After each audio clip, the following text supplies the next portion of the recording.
Finally मी माझ्या कामाला सुरुवात केली. किचन क्लीन करणे हे माझे आजचे टार्गेट होते. किचनमधील डबे काढून घेतले, सर्व जिन्नस मी उन्हाला ठेवले. बाहेर काय ऊन नव्हते, पावसाचे क्लायमेट दिसत होते, म्हणून काय घरातच भांडी सुकायला ठेवली.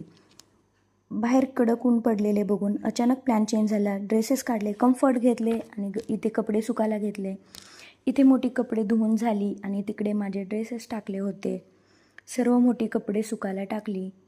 आता म्हटलं बसून काय करायचे, भांडी काढून मी तेच घासत बसले. किचनवरतीच घासले आणि स्वच्छ पुसून फर्निचरवरती सुकायला ठेवले. अचानक बघते तर काय पावसाचे क्लायमेट झालेले. न्यू साडी वेअर केली, फर्निचर क्लीन करायला घेतले.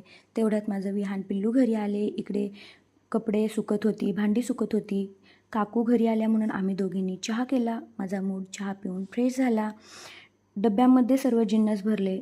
आमच्याकडे अचानक लाईट गेली. सर्व आवरून घेतले, किचन आवरून झाले. पिल्लू म्हटले बटाटा भाजी कर, बटाटा भाजी केली. माझे मूड फ्रेश झाला. बाय.